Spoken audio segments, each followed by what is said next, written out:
lived with this guy named Rob for just under 3 months. We found each other through Craigslist, which I admit is already a gamble. But at the time, it felt fine. The rent was cheap, the house was quiet, and we kept to ourselves. That's all I really cared about. I just wanted a quiet place where I could work late and not deal with roommate drama I used to deal with in college. Rob was great at first. He was polite. He paid bills on time. Honestly, we barely interacted unless we passed each other on the way to the kitchen. What's hard to explain is how gradual the shift was. It wasn't like one big event changed everything. It was more like I looked up one day and realized, what am I doing here? I need to get the hell out, now. One night I was sitting at the kitchen counter finishing a freelance job with my earbuds.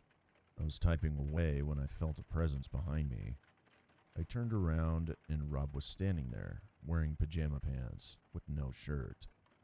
His eyes were open, technically, but they were unfocused.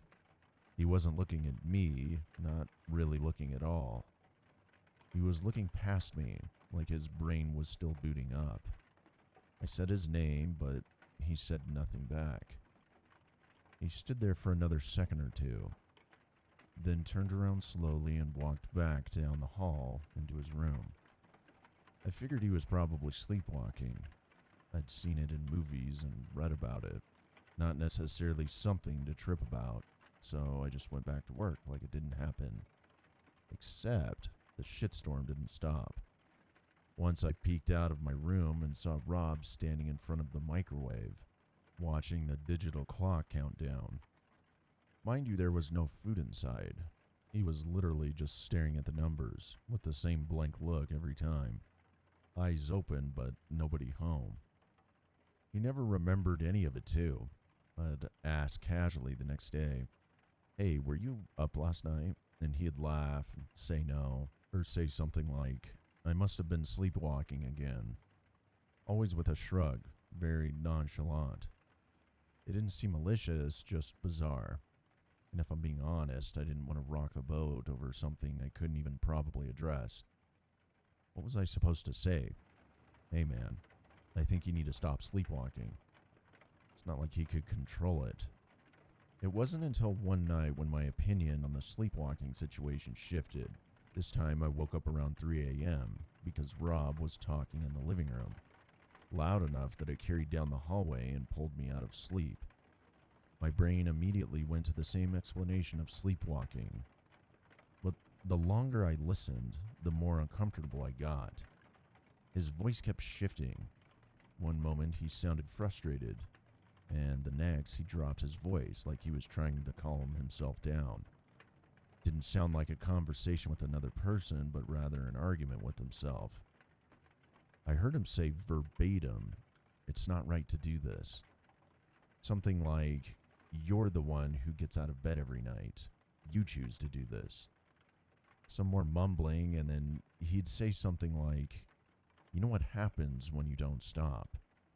It was back and forth over and over again, like there were two people there talking, except it was just him. I got up and stepped into the hallway to check on him. Rob was standing in the living room near the couch, completely still. As soon as he noticed me, the talking stopped. I asked him what was going on. He did not respond to me. He just stood there, not moving, standing in the darkness. I went back into my room and locked my door, and stayed awake until morning that night because everything just felt wrong. At this point, I was starting to get frustrated, but it was something else that pushed it over the edge. I woke up in the middle of the night to screaming coming from Rob's room. Like, this was raw, terrified, primal screaming.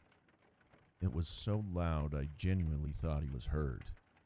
I was debating on going to check on him when, out of nowhere, the screaming just abruptly stopped, like someone had pressed pause. A few seconds later, I heard his bedroom door open, and footsteps started moving down the hallway toward my room.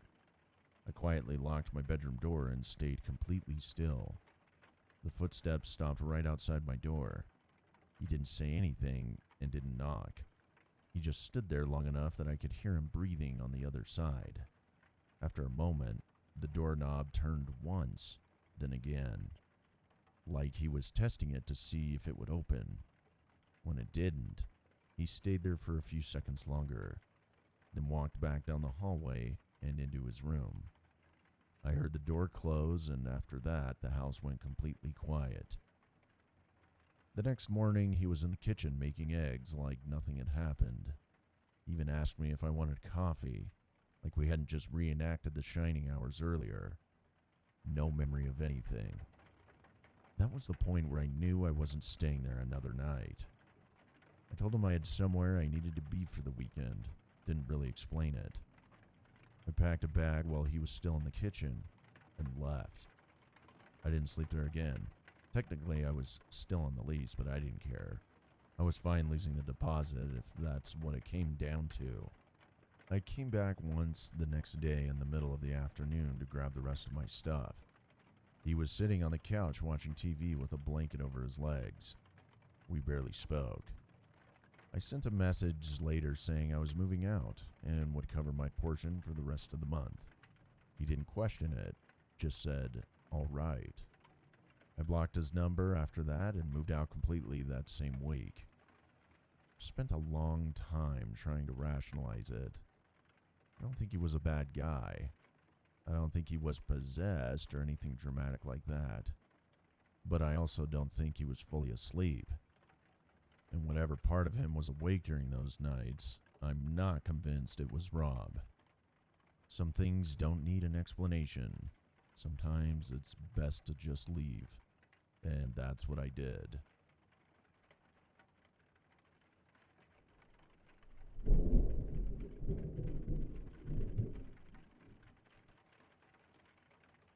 I grew up in Russia. Every summer my family would leave the city and go out to our dacha in the countryside. A dacha is a small summer house, usually in a quiet village surrounded by forest. Almost everyone I knew had one. People would spend a few months there every year, growing food, fixing up the house, and getting away from the city. Our place was especially remote. The house had been in our family for a long time. The floor slanted slightly and the stove only worked when it felt like it. My grandpa had spent most of his life there. His parents built it during World War II, using whatever materials they could find and building it with the expectation that it would last as long as possible. Even growing up in the 2000s, the war still felt strangely close. You could see its aftermath everywhere if you paid attention. Things like old ration tools left behind, and then of course the old photographs of family members in uniform.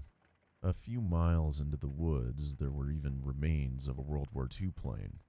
That was one thing our village was known for, the plane. At that point it was just wreckage slowly sinking into the ground. You could still see the faded red star on one of the metal panels, barely visible under rust and moss, but enough to know it had been a fallen Soviet military plane. There were maybe 8 or 9 houses scattered around the area, close enough to walk between, far enough that everyone had their space. No one stayed there year-round.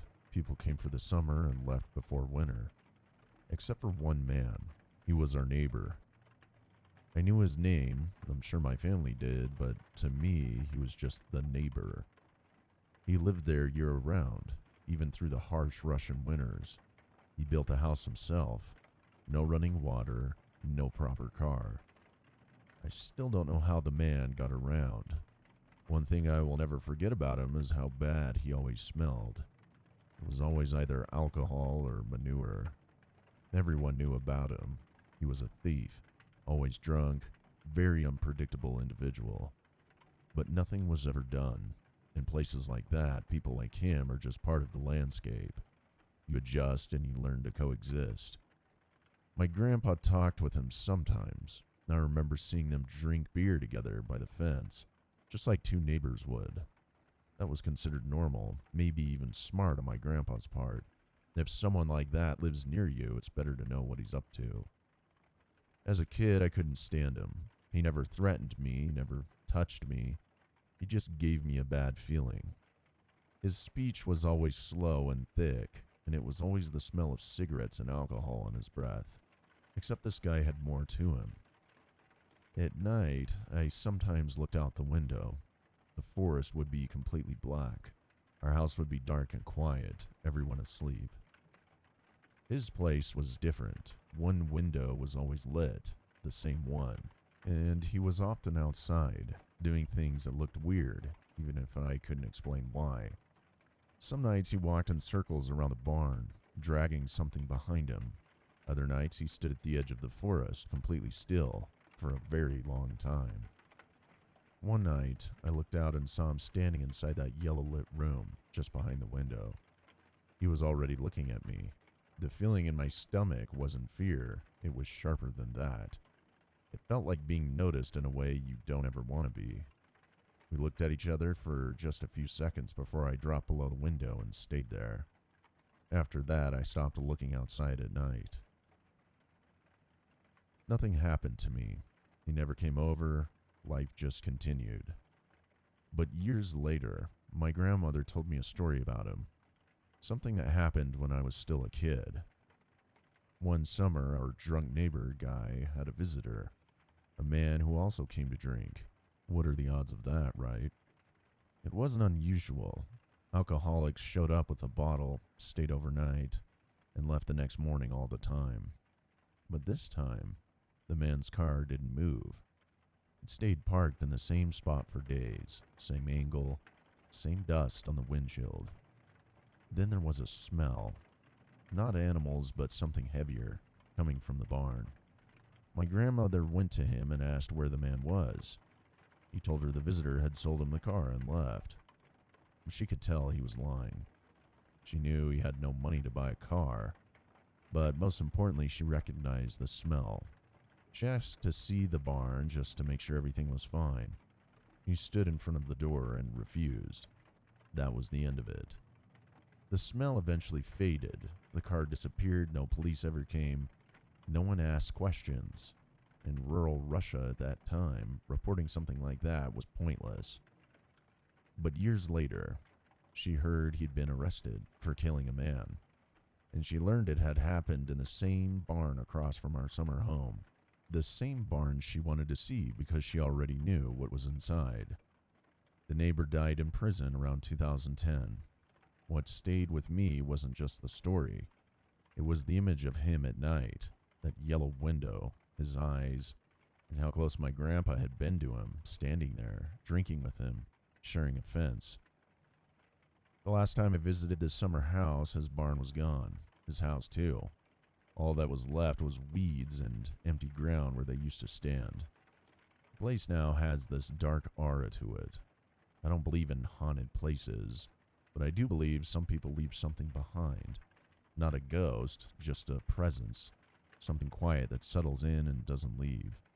And sometimes when I think about that window and the way we looked at each other, I wonder what he was planning to do that night.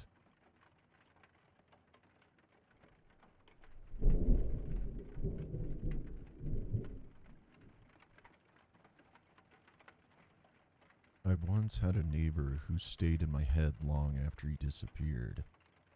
I didn't know him in any real way. We exchanged the occasional nod if we crossed paths, but there was nothing past that. He lived alone and he kind of just kept to himself.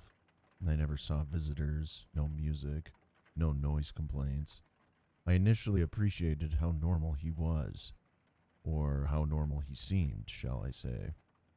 If he had asked me early on, I would have said he was just another quiet neighbor, someone easy to forget. But I was wrong. He was definitely strange, and I will never forget him. The first moment happened late one night, pretty much by accident. I woke up thirsty and walked into the kitchen without turning on any lights. I filled a glass of water and glanced out the window toward his yard out of habit. His motion light was on.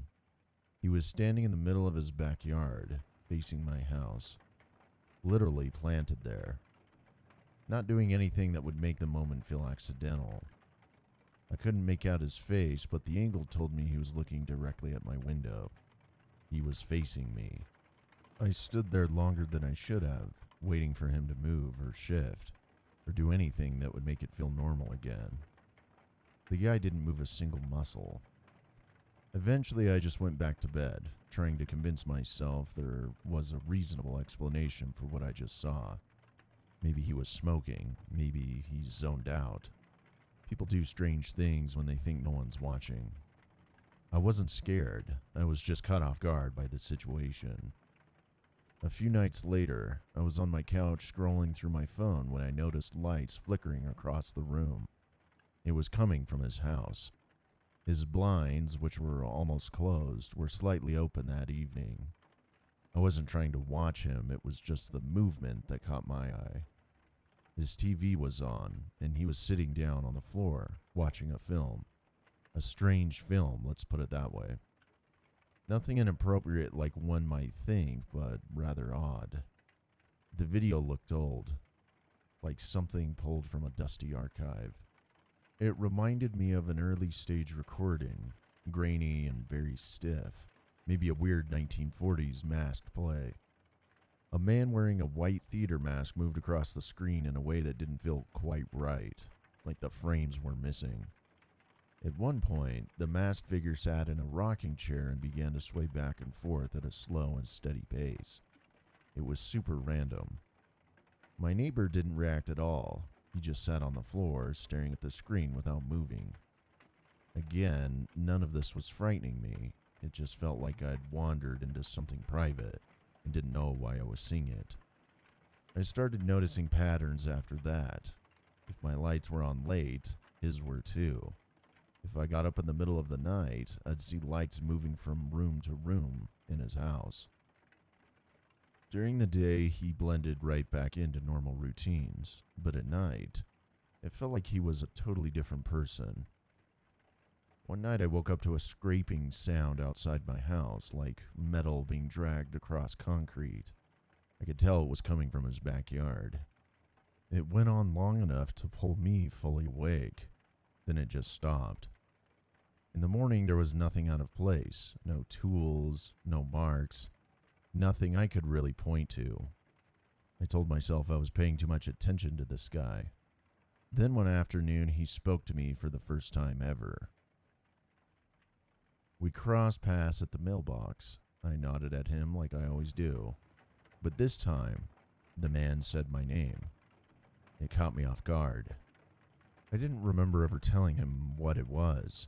I barely spoke to anyone, let alone neighbors. Before I could ask how he knew my name, he asked me why I stay up so late most nights. I laughed, very awkwardly, and said something about insomnia, which was true. He just nodded, like I'd confirmed something, and walked away without saying another word. How do you explain that? I couldn't tell if I was thinking way too deep about the situation or if something was off with him. After that, I stopped checking the windows. I kept my lights low, and I tried not to look outside anymore. But curiosity still got the better of me sometimes. One night, the TV was on again.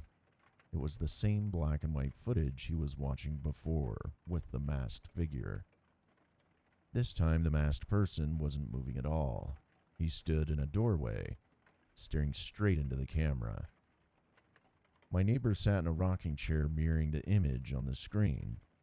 I just closed the blinds and went to bed. To hell with all that, I said. That essentially was the last time I ever saw him, because a week or so later, a small U-Haul showed up, and two men quietly emptied the house while the neighbor himself never once appeared.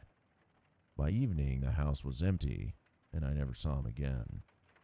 I never got his name. Nothing dramatic ever happened with this guy. There were no threats. On paper, it doesn't sound like anything. I just had a quiet neighbor who watched and did strange things and just disappeared. But it stuck with me. Sometimes it's the quietest people that are paying the closest attention. The house has been empty ever since. I hope whoever moves in is a little bit more normal and relatable.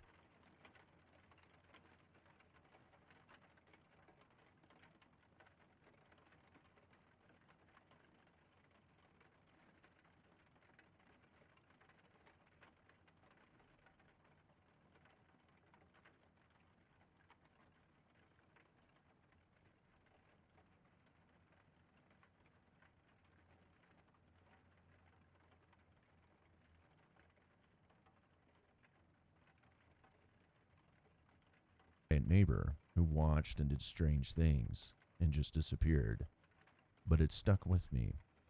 Sometimes it's the quietest people that are paying the closest attention. The house has been empty ever since. I hope whoever moves in is a little bit more normal and relatable.